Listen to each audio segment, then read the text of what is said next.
ओम शांति। आज का प्रातः क्लास है 23 जुलाई 1968।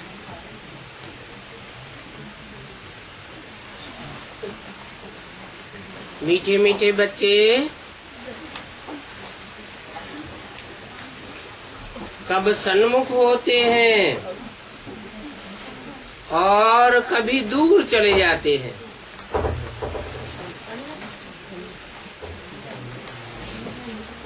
जो सन्मुख होते हैं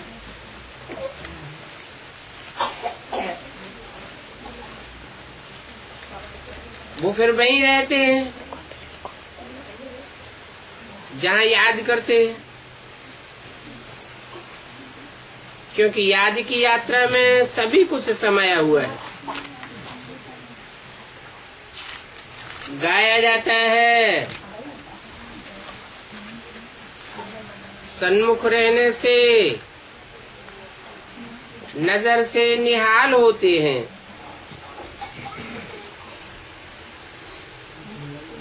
क्योंकि आत्मा की नजर जाती है ना परमपिता परमात्मा में।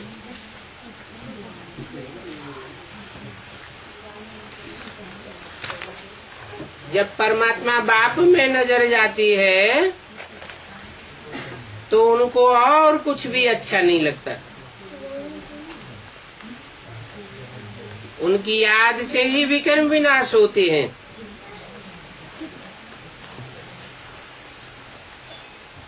तो बच्चों को अपने ऊपर कितनी खबरदारी रहनी चाहिए, क्योंकि याद न करने से माया समझ जाती है कि इनका भी योग जुटा हुआ है, तो फिर वो अपनी तरफ खींचती है।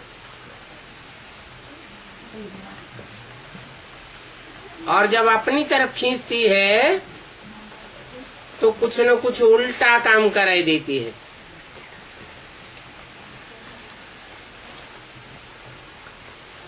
बच्चे जब उल्टा काम कराई कर लेते हैं तो जैसे कि बाप की निंदा कराते हैं।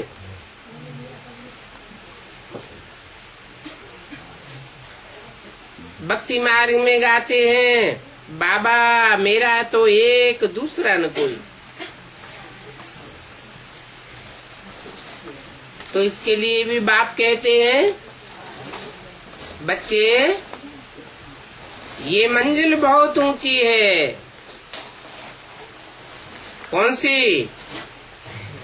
मेरा तो एक बाबा दूसरा न कोई।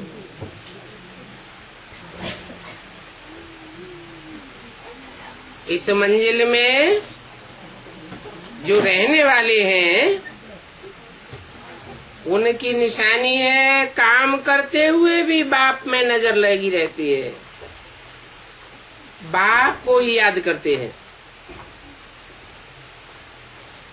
यह है ऊंच से ऊंच मंजिल। कर्म करते याद में रहना,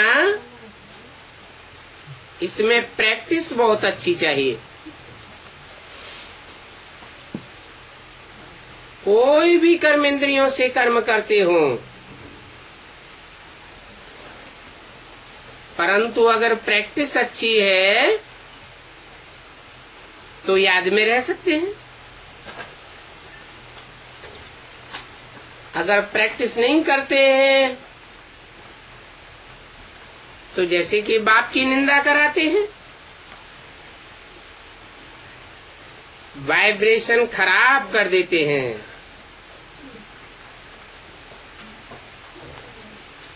उल्टा काम करने लग जाते हैं। समझो, कोई क्रोध में आकर के आपस में लड़ते झगड़ते हैं तो ये भी निंदा कराई ना। इसमें बड़ी खबरदारी रखनी है। अपने गृहस्थ व्यवहार में रहते हुए बुद्धि एक बाप से लगाना है। व्यवहार में अनेकों के साथ आना पड़ता है, परंतु बुद्धि तो एक बाप में लगानी है ना। ऐसे भी नहीं है कि कोई संपूर्ण हो गया है, नहीं। कोशिश ऐसी करनी चाहिए कि हम ऐसे देही अभिमानी बने। देह अभिमान में आने से कुछ न कुछ उल्टा काम हो जाता है। गोया बाप की निंदा कराते हैं।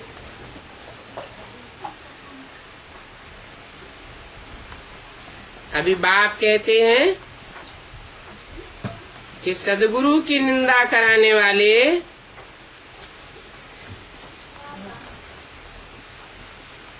लक्ष्मी नारायण के पास ठौर नहीं पावेंगे।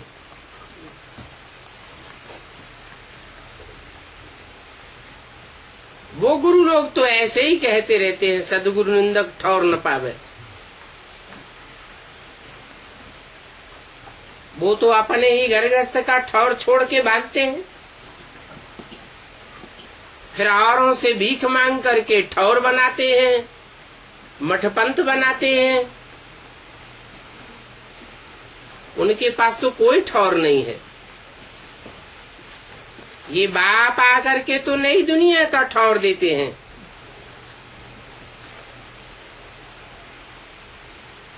उसके लिए अभी से पुरुषार्थ करते रहो।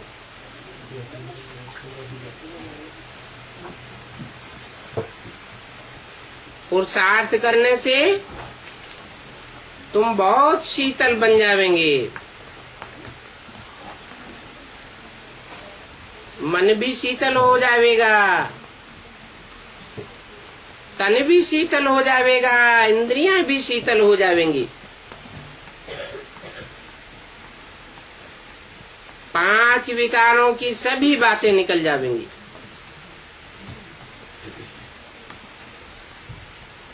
और बाप से बहुत ताकत मिल जाएगी। फिर कामकाज भी करना है। बाप ऐसे नहीं कहते हैं कि कर्मेंद्रियों से कर्म न करो।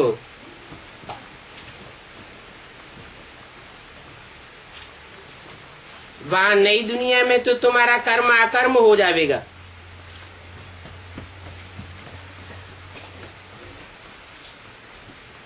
अभी कलयुग में जो तुम कर्म करते हो वो विकर्म बन जाते हैं।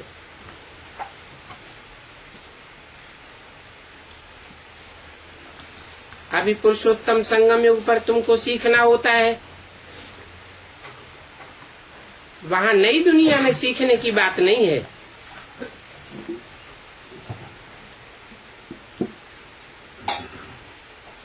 यहाँ का सीखा हुआ वहां साथ में चलेगा।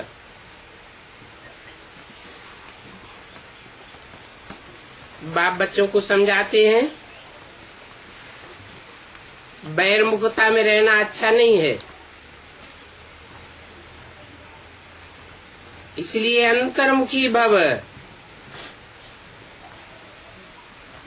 अंतर्मुखी का मतलब ये नहीं है कि मुख से बोलना ही बंद कर दो, नहीं।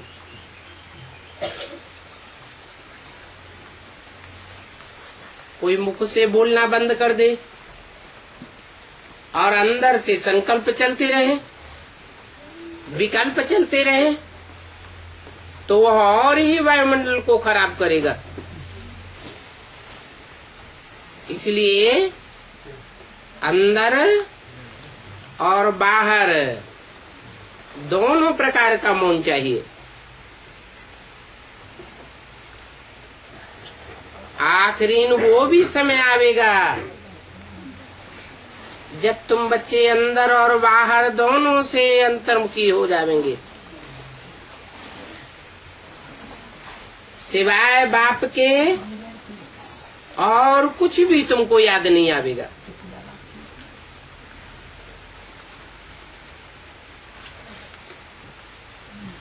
जब तुम परम धाम से आए थे तब भी ऐसे ही स्थिति में आए थे। उस समय तुमको अपनी आत्मा के सिवाय और किसी की भी याद नहीं थी।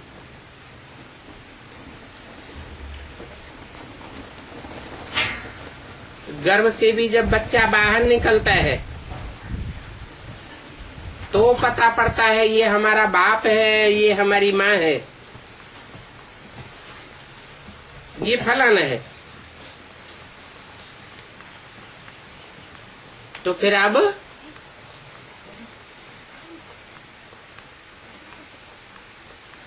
अपने बाप के घर में जाना भी ऐसे ही है।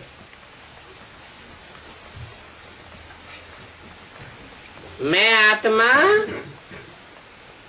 और मेरा बाप,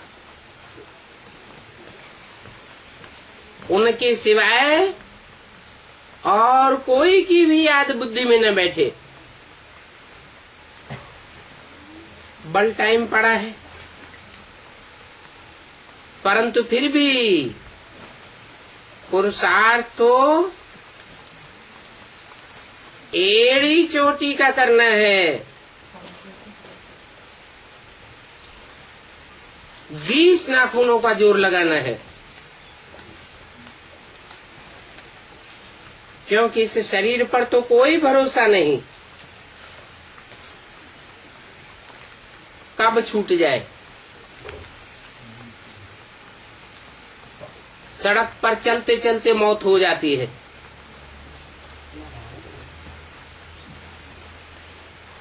तो बच्चों को कोशिश करते रहना चाहिए, ऐसी कोशिश करें जो घर में भी बहुत शांति बनी रहे, कोई प्रकाश का कलेश न होने पावे। नहीं तो घर मोहल्ले वाले सभी कहने लग पड़ेंगे कि इनमें कितनी अशांति है,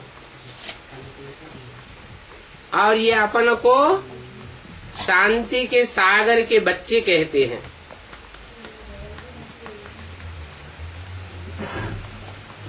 वास्तव में तुम बच्चों को बहुत शांत में रहना है, क्योंकि तुम सुख और शांति दोनों का वर्षा ले रहे हो। शांति का वर्षा अर्थात मुक्ति का वर्षा, सुख का वर्षा अर्थात जीवन में रहते हुए भी दुख दर्दों से मुक्ति का वर्षा। सुख लेते हो, दुख नहीं लेते हो। अभी इस दुनिया में तो तुम कांटों के बीच में रहते हो, नई दुनिया में तो सुखदाई खुशबूदार फूल ही फूल होंगे। अभी तुम सुखदाई फूलों के बीच में नहीं हो, तो भी दुख देने वाले कांटों के बीच में रहते हुए भी तुमको फूल बनना है। कांटों के साथ रह करके कांटा नहीं बनना है।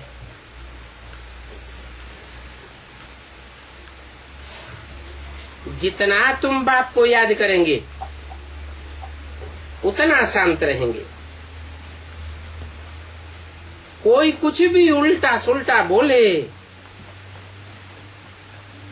तुम शांत में रहो। तुम्हारी आत्मा का स्वधर्म ही शांत है।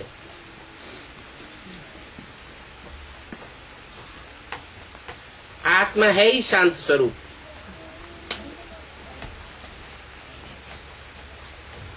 और शांति का मतलब सो जाना नहीं है।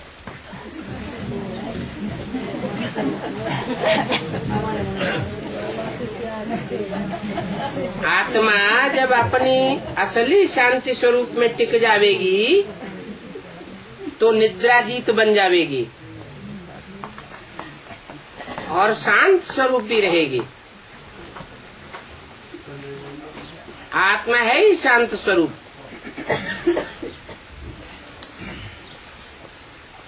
आत्मा अपने स्वधर्म में टिकनी चाहिए। तुम जानते हो, हमको अभी अपने उस घर में जिसे शांति धाम कहा जाता है वहां जाना है।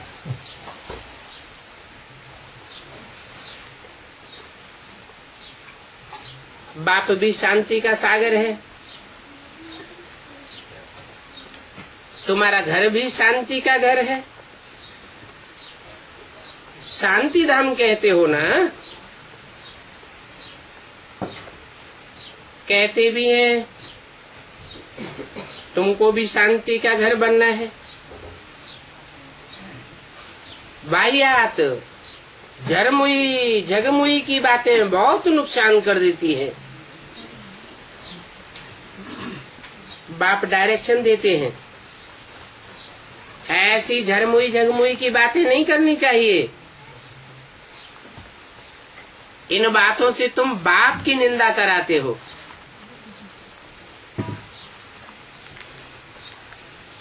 शांति में कोई प्रकार की निंदा व विकर्म होता ही नहीं है। बाप की याद में रहने से और ही विकर्म विनाश होते रहेंगे। अशांत न खुद होना चाहिए और न दूसरों को अशांत करना चाहिए। नहीं तो तमो प्रधान आत्मा खुद भी अशांत होती है और औरों को भी अशांत करती है।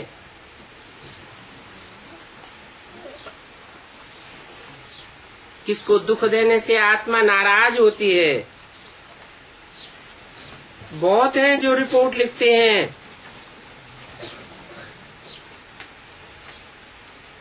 खासकर माताओं की ये कंप्लेंट होती है,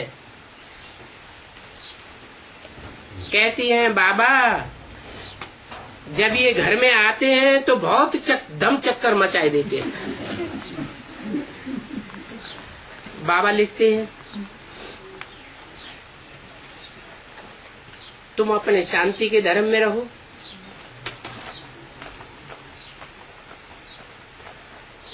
हातम ताई की कहानी भी है। उनको कहा मुख में मुलहरा डाल दो तो आवाज निकलेगा ही नहीं। तुम भी बाप की याद का मुलहरा मुख में डाले रहो, फिर वो भी ज्यादा बोल नहीं सकेंगे। तो तुम बच्चों को शांति में रहना है। मनुष्य शांति के लिए बहुत धक्के खाते रहते हैं। तुम बच्चे जानते हो हमारा बाबा मीठा शांति का सागर है।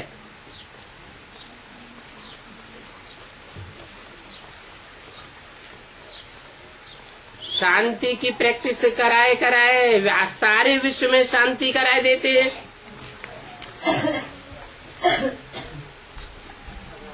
फिर अपने भविष्य विश्व मर्तबे को भी याद करो।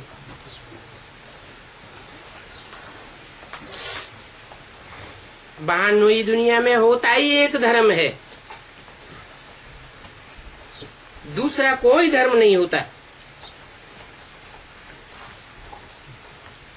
एक धर्म होने को ही विश्व में शांति कहा जाता है।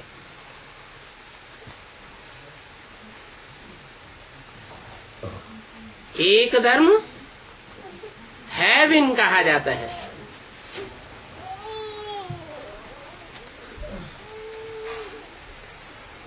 पर जब दूसरे धर्म आते हैं तो हेवन की जगह हंगामा हो जाता है।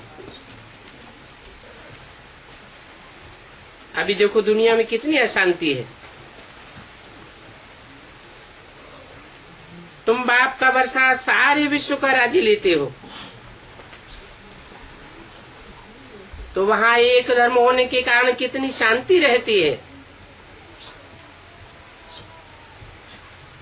अभी तुम समझते हो कि हमारा तो घर ही शांति धर्म है, क्योंकि हमारा स्वधर्म ही शांत है। ऐसे तो कोई नहीं कहेंगे कि हमारे शरीर का स्वधर्म शांत है।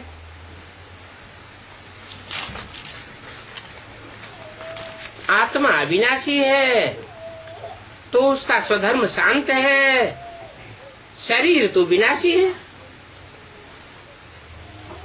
विनाशी धर्म का विनाशी ही होगा। तो शरीर विनाशी चीज है, आत्मा अविनाशी चीज है। जितना समय आत्माएं वहां रहती हैं तो कितना शांत रहती है। वहां शरीर तो नहीं होता।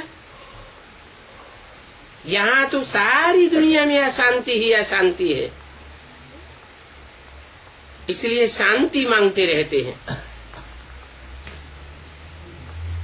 परंतु कोई चाहे सदैव शांति में रहे, ये तो हो ही नहीं सकता।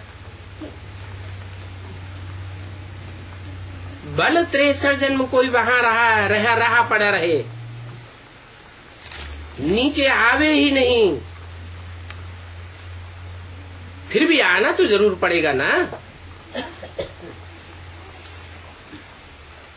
हर एक आत्मा को अपना सुख और दुख का पार्ट बजा करके वापस जाना है। तो इस ड्रामा को अच्छी रीति ध्यान में रखना होता है। तुम बच्चों को ये ध्यान में रखना, बाबा हमको 2 वरदान देते हैं। एक सुख का वरदान देते हैं और एक शांति का वरदान देते हैं।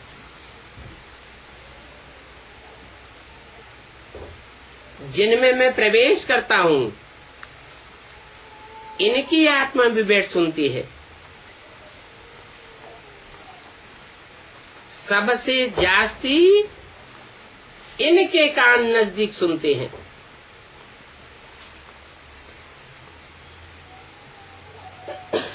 इनका कान मुख के नजदीक है ना। तुम्हारा कान तो फिर भी इतनी दूर है। इनका तो मुख, इनका कान बिल्कुल नजदीक है। ये झट सुन लेते हैं। बाकी सुन तो लेते हैं, फिर भी इनके सुनने और समझने में अंतर पड़ जाता है। इनके ब्रह्मा और प्रजापिता के सुनने और समझने में अंतर पड़ जाता है। ब्रह्मा को बाबा बेबी कहते हैं। ब्रह्मा है बेबी बुद्धि, तो उतनी जल्दी समझ नहीं सकता है। सुनते तो हैं लेकिन समझ नहीं सकते।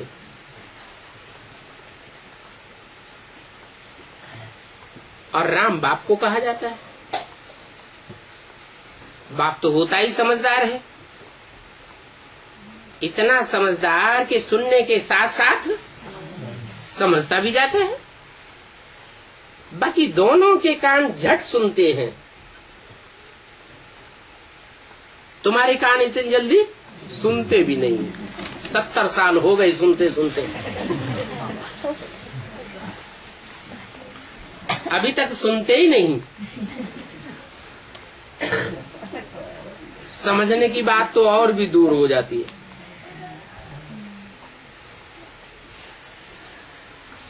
चाहे तो सभी बातें समझ सकते हैं, बाप कहते हैं मीठे मीठे बच्चों, और मीठे मीठे तो सभी को कहते हैं, क्योंकि बच्चे तो है ना। तुम भी जानते हो जो भी जीव आत्माएं हैं वो सभी बाप के बच्चे अविनाशी हैं।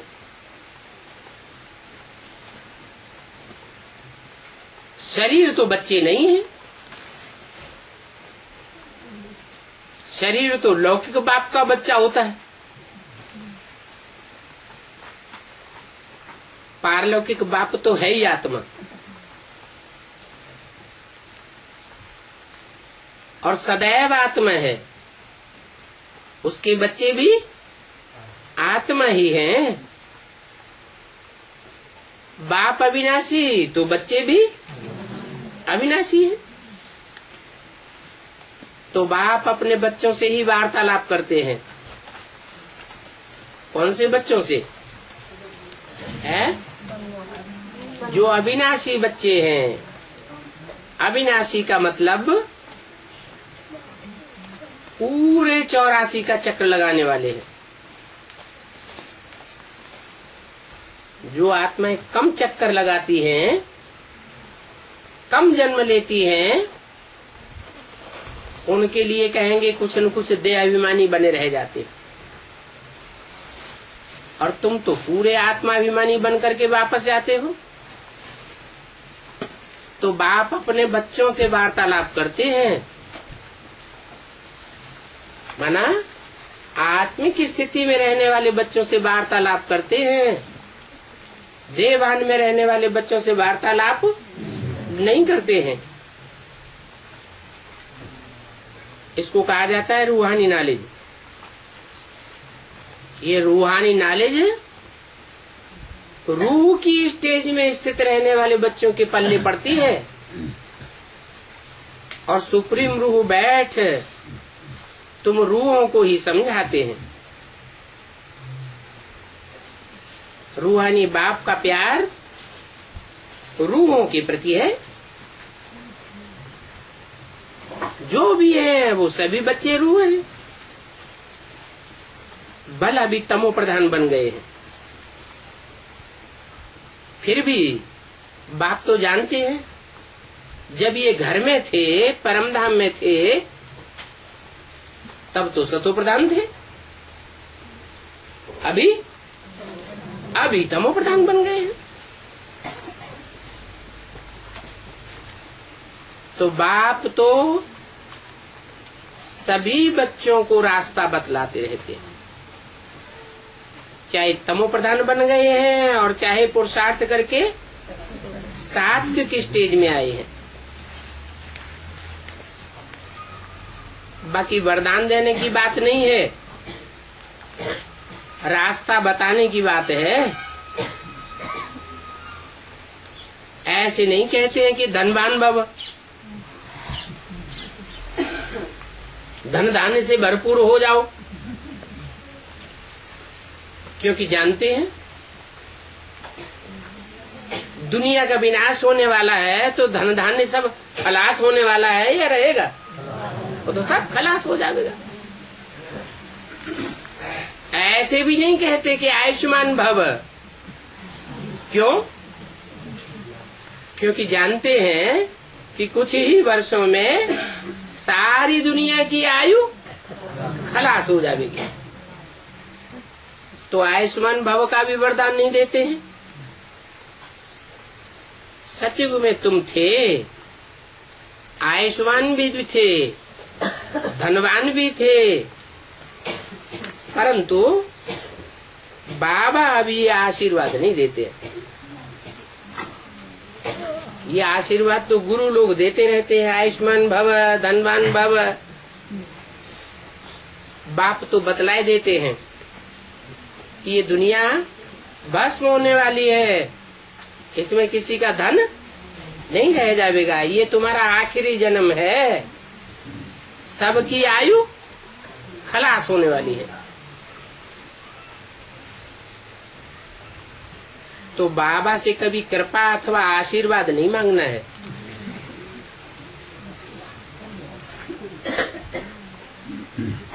बाप कृपा नहीं करते हैं। क्यों? एक के ऊपर कृपा कर देवे तो दूसरे कहेंगे कि हमारे ऊपर तो की नहीं, तो ये तो पार्शियलिटी साबित हो जाएगी। बाप कोई पक्षपाती थोड़ा ही है, इसलिए बाप तो रास्ता बताते हैं। अब जो उस रास्ते पर चले सो प्राप्ति करे। तो बाप टीचर भी है, और ये बात पक्की पक्की याद रखनी है कि बाप तो पढ़ाई पढ़ाते हैं, रास्ता बताते हैं। कृपा करना, आशीर्वाद करना ये बाप का काम नहीं है।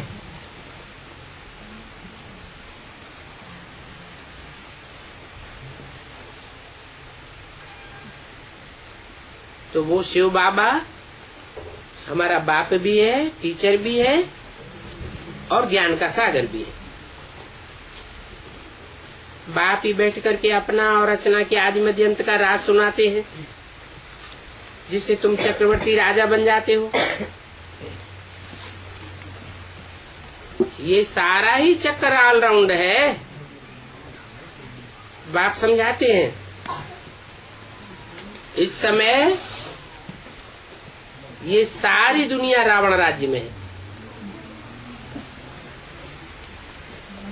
एक भी आत्मा ऐसी नहीं है जो इस रावण राज्य से बाहर हो। सबके ऊपर रावण का कंट्रोल है। वो भक्ति मार्ग वाले तो समझते हैं कि रावण का राज्य सिर्फ लंका में था।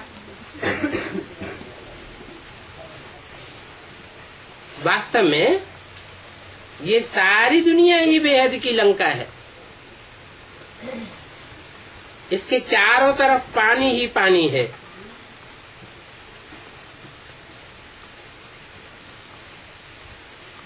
बाप आते हैं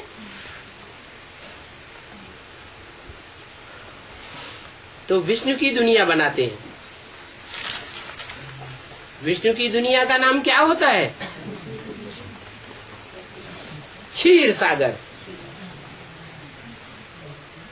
वहां दूध और दूध की नदियां बहेंगी। अब ये सारी दुनिया राम की बनेगी। अभी तो रावण राज्य है।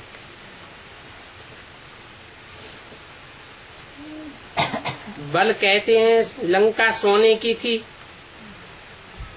सोना तो बहुत होता है। एक मिसाल भी बताते हैं। ध्यान में गया, वहां सोने की ईंटें देखी। जैसे यहाँ मिट्टी की ईंटें देखते हैं, वहां सोने की ईंटें होंगी। तो ख्याल किया जाता है कि वहां से हम सोना ले आवे। जैसे कि नाटक बैठ बनाते हैं। अब ये भारत तो नामी ग्रामी है, क्योंकि और खंडों में इतना सोना हीरे जवाहरात नहीं होते हैं जितना भारत में होता है। भारत की भारी महिमा है। फिर भी बाप कहते हैं मैं सिर्फ भारतवासियों की सदगति नहीं करता हूँ, खास भारतवासियों की और आम सारी दुनिया की सदगति करता हूँ। सभी को वापस ले जाता हूँ। तो बाप अभी आए हैं गाइडेंस करने के लिए। तीर्थों में जाते हैं, वहां गाइड होते हैं ना, वो तो है हद के गाइड। ये बाप तो बेहद का गाइड है।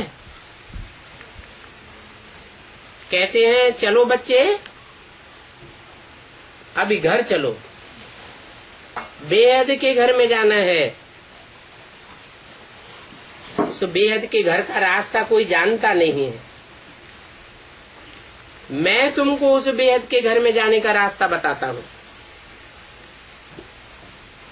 सभी आत्माओं के पंख टूटे हुए हैं, मैं आकर के ज्ञान योग के पंख तुमको देता हूँ,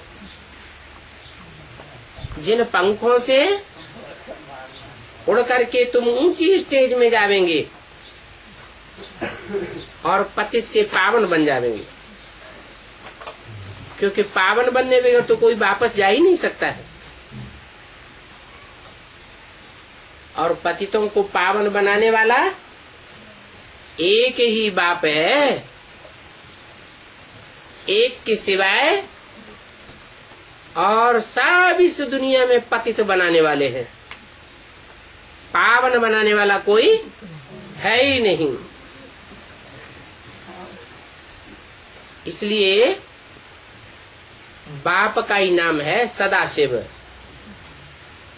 शिव माने कल्याणकारी, एक शिव ही कल्याणकारी है और बाकी तो सभी क्या कल्याण ही करते हैं।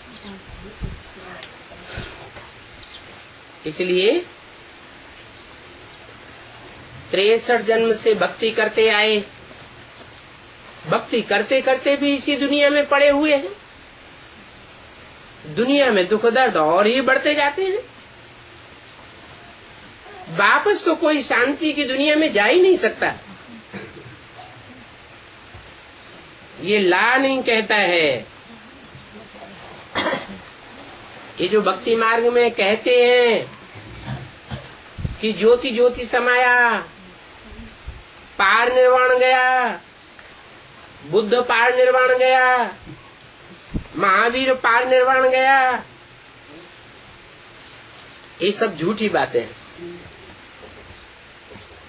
अगर पार निर्वाण कोई गए होते, निर्वाण धाम में कोई वापस गए होते, तो दुनिया की आबादी कम होने लगती या बढ़ती जाती? आबादी तो बढ़ती ही जाती है। तो पार निर्वाण तो कोई जाता ही नहीं। फिर कहते हैं स्वर्ग पधारा। जो मरेगा उसके लिए कहेंगे स्वर्ग पधारा। अब ऐसे स्वर्ग में पधारते जावेंगे, अमर लोक में जाते जावेंगे, तो ये दुनिया तो खाली हो जानी चाहिए। दुनिया खाली हो रही है कि और ही जनसंख्या बढ़ रही है? ये सभी गपोड़े हैं जो कहते हैं स्वर्ग पधारा, पार निर्वाण गया, ज्योति ज्योति में समाया। बाप कहते हैं ये दुनिया तो एक अविनाशी नाटक है। जैसे वो विनाशी नाटक होते हैं, तो जब तक नाटक पूरा न हो, ड्रामा पूरा न हो, तो रंगमंच पर एक्ट करने वालों की संख्या बढ़ती जाती है या घटती जाती है? बढ़ती जाती है। ऐसे ही ये दुनिया भी एक रंगमंच है, नाटकशाला है। इसमें तो परमधाम रूपी घर से आने वाली नाटककारों की संख्या बढ़ती ही जानी है और अंत तक बढ़ती रहेगी। ये अविनाशी ड्रामा है, इसका अंत कभी नहीं होता है। बाप समझाते हैं, कल तुम हमारे पास आए थे,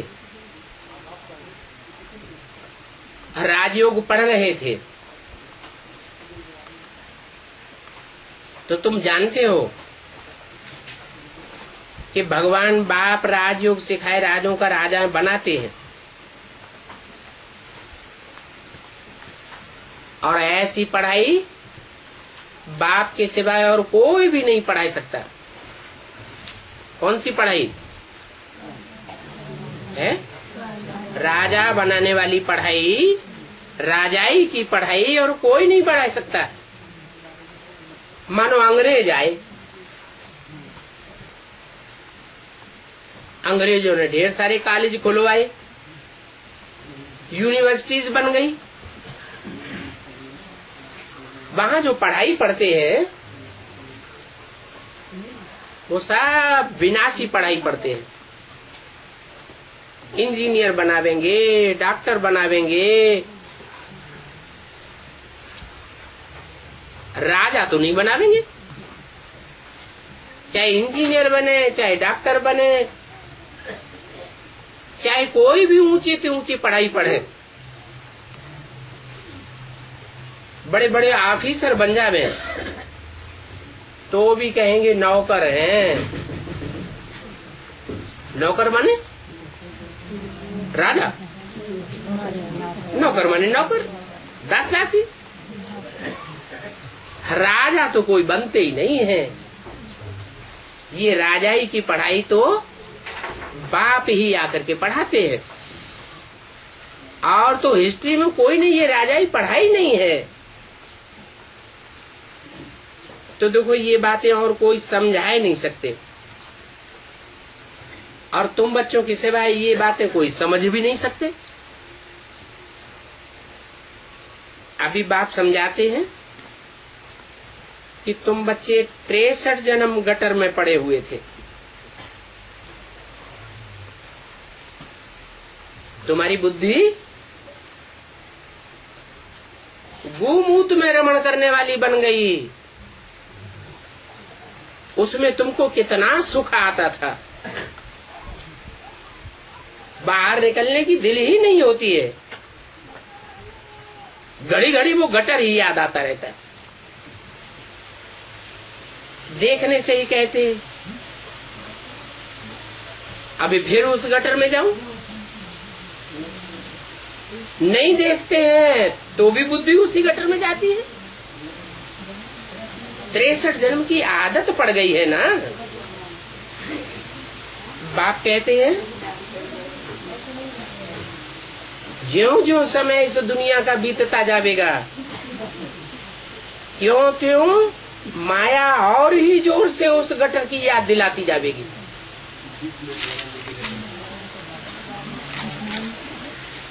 दुनिया ऐसी हो जाएगी जैसे बंदरों की दुनिया।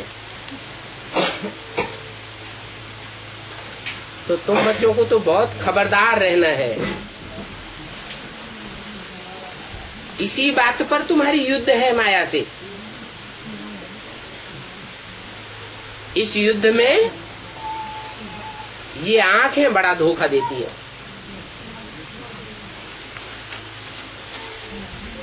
देखने से ही एकदम रफू चक्कर हो जाते हैं। तो इन आंखों को कब्जे में रखना है। देखा गया है कि भाई बहन के संबंध में भी दृष्टि ठीक नहीं रहती है। तो अभी बच्चों को समझाया जाता है कि अपन को आत्मा आत्मा भाई भाई समझो। ये सभी कहते तो हैं कि हम आत्मा आत्मा भाई भाई है। ये तो कहने की बात हुई, परंतु अंदर से ऐसा अनुभव करते हैं क्या? समझते हैं क्या? अनुभव तो नहीं करते। तो जैसे कि मेढक हो गए, मेढक फालतू ही ट्रा ट्रा करता रहता है। ऐसे ही बाप को 70 साल पढ़ाते पढ़ाते हो गए, अभी भी गीत गाते रहते हैं। हम हैं आत्मा, तुम हो आत्मा, आपस में भाई भाई।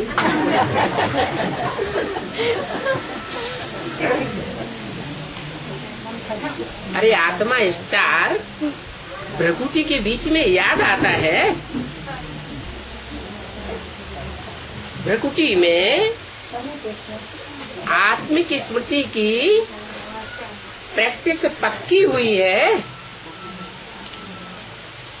अगर पक्की हुई है तो कहेंगे कि समझ है। नहीं तो बहुत ऐसे बोलते रहते हैं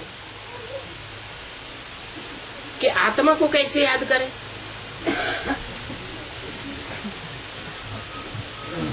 हमें आत्मा दिखाई नहीं पड़ती। अरे आत्मा देखने की चीज है, इन आंखों से देख सकते हैं, या अनुभव करने की चीज है। तो देखो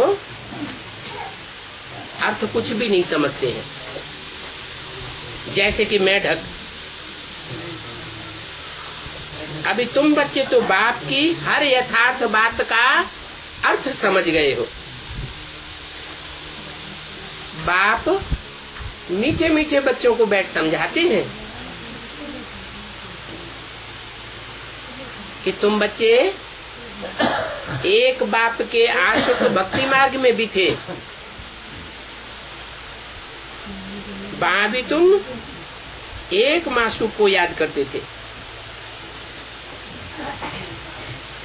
जन्म जन्मांतर कहते आए हाय राम, हे भगवान रहम करो, ऐसे कहते थे ना। तो देखो इस दुख की दुनिया में ऐसे कहते हैं।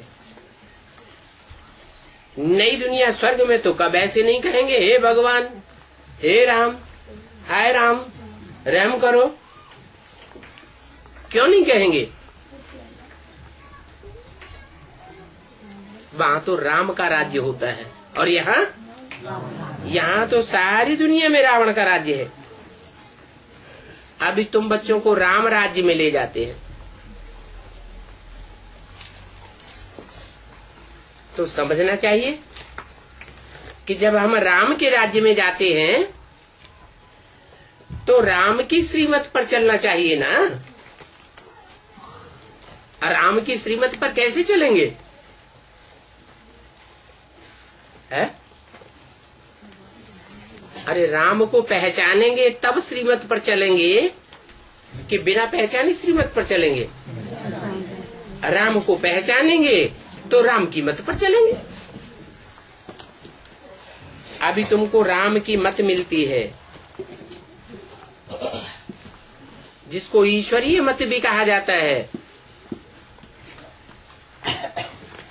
फिर सत्युग त्रेता में तुम्हें मिलेगी दैवी मत। ईश्वरीय मत है ऊंच चढ़ाने वाली, और दैवी मत हो चाहे मनुष्य मत हो, वो सब नीचे गिराने वाली है। ऊंचा चढ़ाने के लिए तुमको सिर्फ अभी मत मिलती है, और अभी तुम राम को पहचान सकते हो। फिर राम की पहचान न सतयुग में होगी, न त्रेता में होगी, न द्वापर में, और न कलयुग में। राम कृष्ण की आत्माएं तो इस दुनिया में होंगी, कोई न कोई रूप में पार्ट बजावेंगी, परंतु तुम उनको पहचान नहीं सकेंगे। तो ये कल्याणकारी संगम युग है। इस कल्याणकारी संगम युग को कोई नहीं जानते हैं, क्योंकि सभी को बताया हुआ है कि कलयुग तो अभी छोटा बच्चा है। कलयुग को सिर्फ अभी 5000 वर्ष हुए।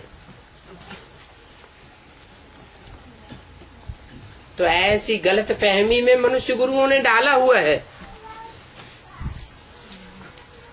कहते हैं सृष्टि के तो लाखों वर्ष पड़े हुए हैं। कितने घोर अंधियारे में है।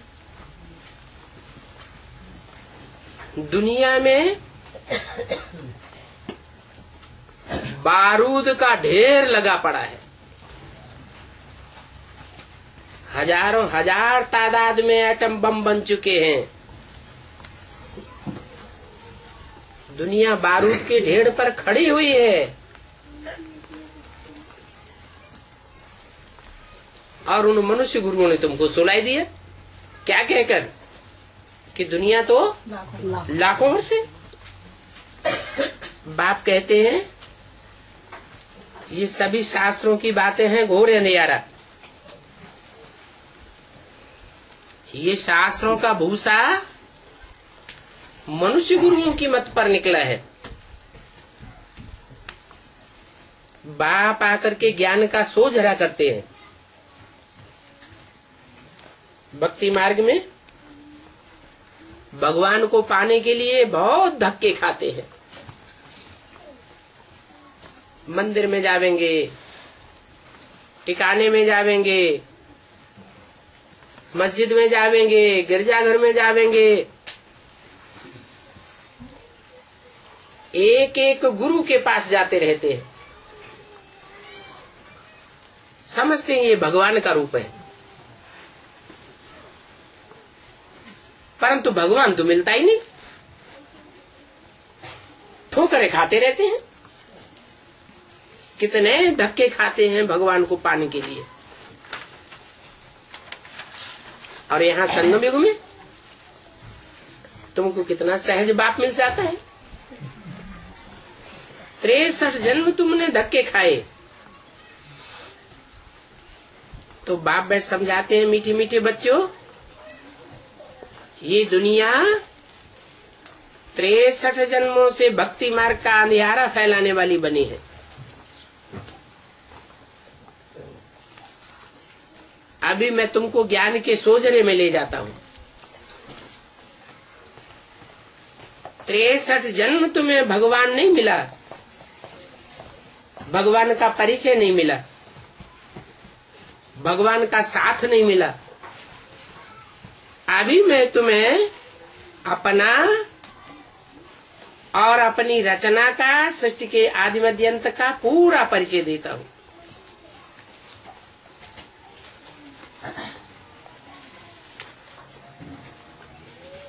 तेईस जुलाई 1968 की वाणी का 3रा पेज।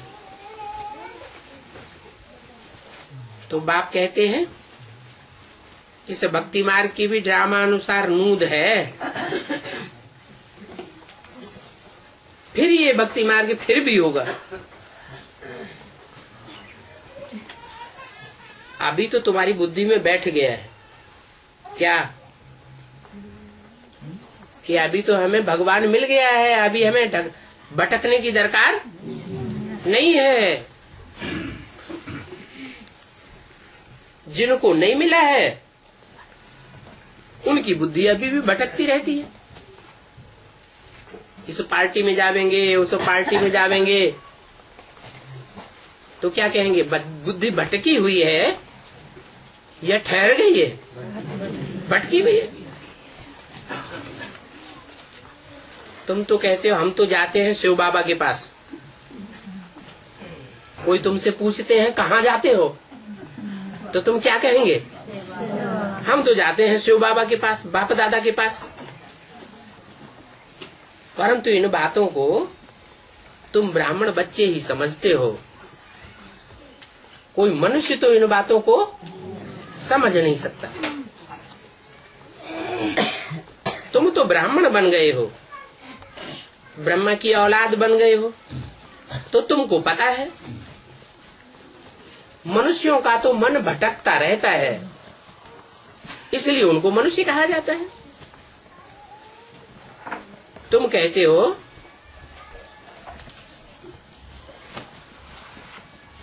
कि मनुष्य इन बातों को नहीं समझ सकते। समझने के लिए ब्रह्मा की औलाद बनना पड़े। तुम्हारे में भी कोई कोई है जिनको पूरा नहीं निश्चय नहीं बैठता है, तो माया उनको एकदम हप कर लेती है।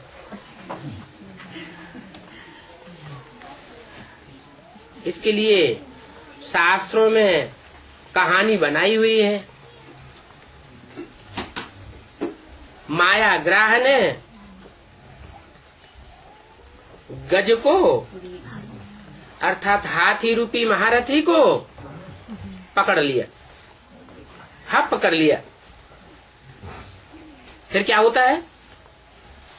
आश्चर्यवत कथंती सुनंती और भागंती हो जाते हैं। भगवान का ज्ञान सुनते हैं दूसरों को कथंती कहते हैं, सुनते भी हैं, सुनंती कथंती, और फिर आश्चर्यवत भागंती हो जाते हैं। पुराने पुराने जो भी चले गए हैं उनका भी ये गायन है, और अभी अभी नए नए जो निकल रहे हैं वो भी भागंती होते रहते हैं, उनका भी यही गायन है। अच्छे अच्छे महारथियों को माया हरा लेती है। बच्चे बाबा को लिखते हैं, बाबा आप अपनी माया को हमारे पास मत भेजो। बाप कहते हैं, अरे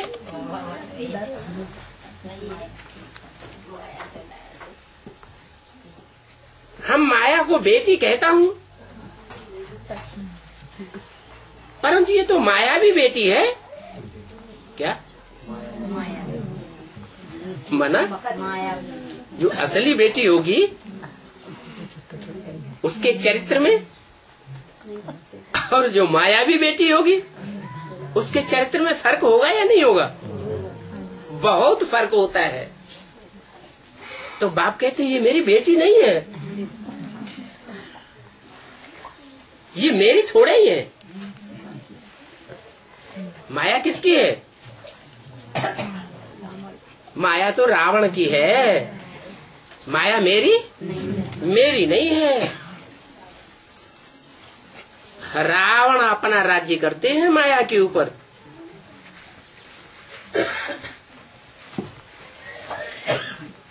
और माया बेटी की एक भुजा नहीं है क्या? हजारों हजार भुजाएं हैं। कभी कोई भुजा से काम करती है, कभी कोई भुजा से काम करती है। इन माया बेटियों के ऊपर रावण का राज्य चलता है। अभी हम तो अपना राज्य स्थापन कर रहा हूं। हमारे राज्य का नाम क्या है? राम राज्य।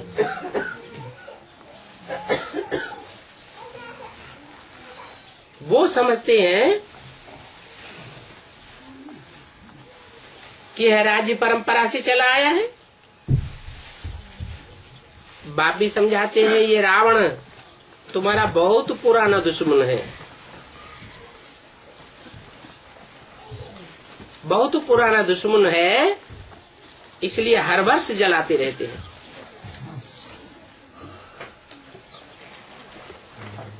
बहुत वहां जाते हैं रामलीला देखने के लिए,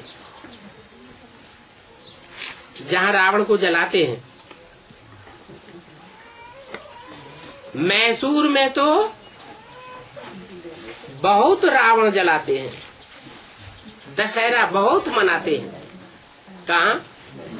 क्यों? मैसूर में क्यों? सूर माना सूर्य।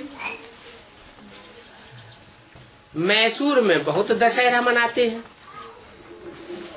रावण को जलाने का बहुत बड़ा पर्व मनाते हैं। मैसूर में क्यों?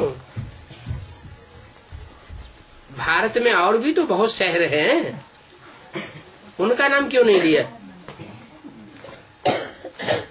है?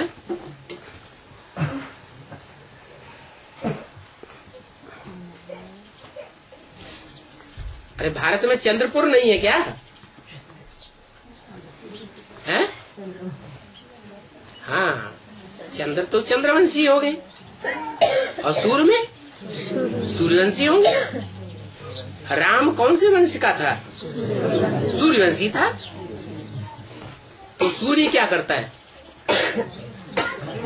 सूर्य तो कचड़े को जलाए देता है, भस्म कर देता है।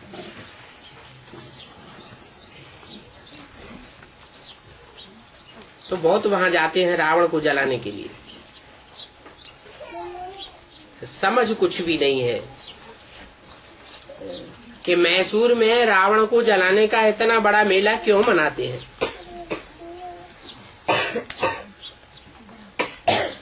फिर रामलीला में दिखाते हैं कि राम ने इतनी बड़ी बंदरों की सेना ली।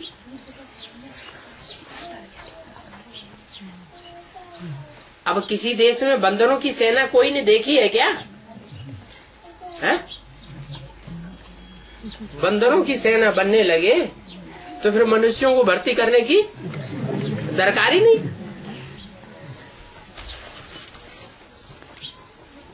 अभी तो बाप ने तुम्हारी सेना का नाम दिया है शिव शक्ति सेना। ये कोई बंदरों की सेना है क्या?